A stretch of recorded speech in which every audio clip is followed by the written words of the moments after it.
Good morning. কালকে আমি ডক্টরের কাছে যাই, আর সেখানে গিয়ে না আমার একটা দারুণ সুন্দর অভিজ্ঞতা হয়, অসম্ভব সুন্দর। তো আমার একটু অ্যালার্জির প্রবলেম হয়, তো তার জন্য আমি গিয়েছিলাম ডার্মাটোলজিস্টের কাছে। আর ওনার সঙ্গে আমাদের প্রায় 15-16 বছরের সম্পর্ক। তো যখন ওনার কাছে যাই, আর আমার অ্যালার্জিটা হয় এই গলার ঠিক এরম জায়গায়, অনেকটা জায়গাটা নিয়ে হয়েছে। তা ওনাকে গিয়ে প্রবলেমটা বলি। ইভেন উনি যখন দেখেন, দেখে মিনিট খানেক ধরে জায়গাটাকে দেখেন, দেখে আমাকে উনি বলেন যে মানে স্বভাবত যেমন প্রশ্ন করে থাকেন যে অ্যালার্জি কি একটা জায়গাতেই হয়েছে নাকি আরও শরীরের কোথাও হয়েছে। আমি বলি না, একটাতেই হয়েছে। তো উনি তারপর আবারও সেটাকে ভালো করে দেখেন। দেখার পর উনি আমাকে বলেন যে কিছু কি লাগিয়েছেন, কোনো মলম জাতীয় কিছু? বলছি, না ডাক্তারবাবু, আমি তো মলম কিছু লাগাইনি, তবে ওই নিম হলুদ তুলসী পাতা বেটে আমি রোজ লাগিয়েছি। হঠাৎ করে দেখলাম উনি একটু রিয়্যাক্ট করলেন। স্বনামধন্য মানুষ, বেশ রিয়্যাক্টটা অন্যরকম। বলে না যে সম্মানীয় মানুষ হবে, তার রিয়াকশনটাও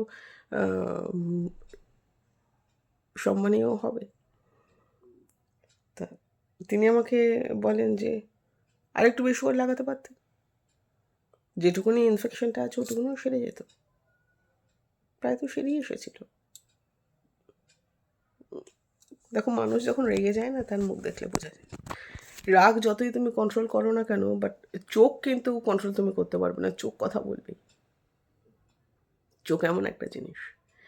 তো আমি তখন ওনাকে বলি যে না, আর রিস্ক নিতে পারলাম না, আর একটা স্পটও হয়ে গেছে, তার জন্য এটাও সেরে যেত। তারপর উনি ওষুধ লিখে দিলেন, 1 মাস পর আবার যেতে বললেন। আর আমার একটা খুব খারাপ অভ্যেস আছে, যে কোনো রোগের আমি আগে পথ্য করি বাড়িতে। সে আমার ছেলে বর, ওরা তো মানে আমার অস্তিত্ব। আর আমার চারপাশে যত মানুষজন আছে, আমি যাদের ভীষণ ভালোবাসি, আমি তাদের ক্ষেত্রেও তাই বলি যে দেখ, পথ্য হয়তো দেরিতে কাজ করবে, কিন্তু একদম কিওর করবে জিনিসটা। তা পথ্যটা কর। আর নিজের ক্ষেত্রেও তাই করি।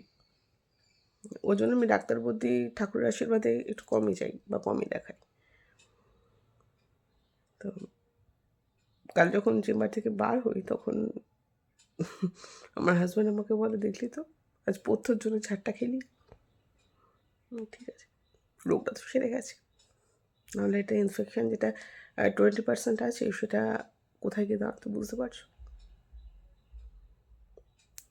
তো দেখো, মানুষ না তখনই তোমার প্রতি রিয়্যাক্ট করবে, তখনই তোমার খারাপ করবে, তোমার বদনাম করবে, যখন সে তোমাকে আয়ত্তে আনতে পারবে না।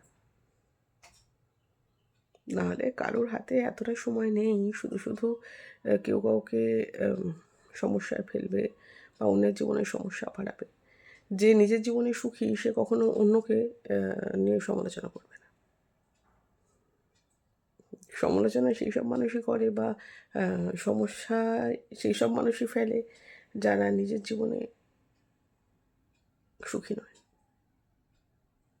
নাহলে কারোর সময় নেই। 24 ঘন্টার বাইরে ভগবান কাউকে 1 ঘন্টা সময় বেশি দেন না।